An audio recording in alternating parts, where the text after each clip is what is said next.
Now in this video we are discussing the causes for the rise of Buddhism and Jainism. These causes will be very clear to you if you have understood the previous chapter, the early and the later Vedic period, especially the religion in the later Vedic period, then these are very clear to you. So the first cause for the rise of Buddhism and Jainism is the reaction against ritualism. If you remember, one of the causes for the later Vedic period, we have done that religion in the later Vedic period had become full of rituals. There were a number of rituals that needed to be performed and the Brahmins had to be called for performing most of the rituals. So this made religion very expensive, very costly, and common man could not afford such a religion. So he became dissatisfied and started looking for new religion, and that is why Buddhism and Jainism appealed to him. The second cause says corruption in religion. In addition, the religion in the later Vedic period had become very corrupt. Because if you remember, in the early Vedic period, religion was very simple. The Brahmins or the householders, they could just sit around the fire and chant the hymns of the Rig Veda. But in the later Vedic period, every day the daily yagyas were there, where the householders, the kings, everyone according to their status, they used to perform the yagyas.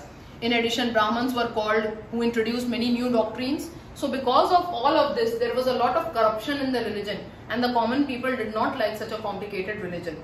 The Kshatriyas, they were also dissatisfied because if you remember, they were competing for power with the Brahmins. They were the two most important castes. So they were also dissatisfied, and in fact both the founders of both the religion, they belonged to the Kshatriya tribe itself. Now the third one is the rigid caste system. Again, in the later Vedic period, you remember the caste system had become very strict, very rigid.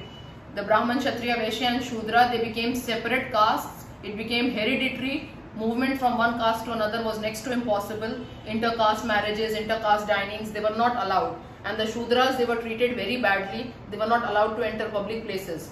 So if in a religion you give such treatment to one section of the people, naturally they will be dissatisfied and they will look for some other religion.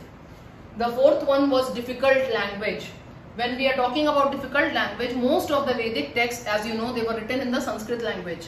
But in this period, the people were failing, the common man did not understand Sanskrit language much. Local dialects like Prakrit, Pali, they had evolved. And these texts, the people did not understand it anymore. So they wanted a religion which was simpler in their language, which they could understand. That is why Jainism preferred Prakrit language and Buddhism preferred Pali language, and it appealed to more people. The fifth one is the political situation. Like I said, the Kshatriyas, the king, were also not very happy with the religion. Some of them, like in the Mahajanpada, there were kings like Ajat-Shatru and Bimbisar. They were very liberal, they were very broad-minded, and they were also against the rituals and sacrifices of Hinduism. So whenever they got opportunity, they also started promoting the new religions, Buddhism and Jainism, hence making them gain more popularity. And the last one is agricultural economy. You again should remember that in the early Vedic, they were pastoral, they had cattle rearing, but in the later Vedic, the society became agricultural because of the large scale expansion.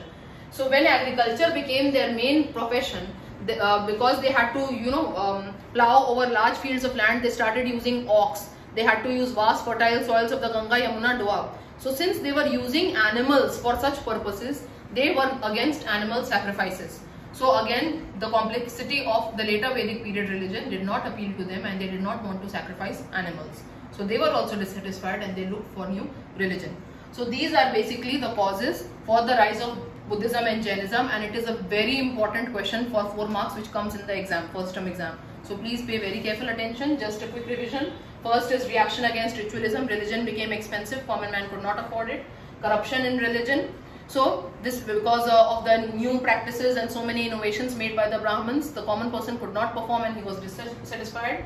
The caste system became very rigid. Inter-caste marriages and dining were not allowed. Shudras were ill-treated. They were dissatisfied. Difficult language. The Vedic texts were still clinging on to Sanskrit language, which the common man did not understand. They looked for a simpler religion. Political situation. Kings like Ajat-Shatru and Bimbisar were liberal and they were against the complexity of Hinduism. And agricultural economy. Farmers who were cultivating land and were using oxen and other animals for plowing, they were against animal sacrifices and did not like the previous religion. So these were some of the factors that prompted the rise for new religions, Buddhism and Jainism. I hope this class is clear to all of you.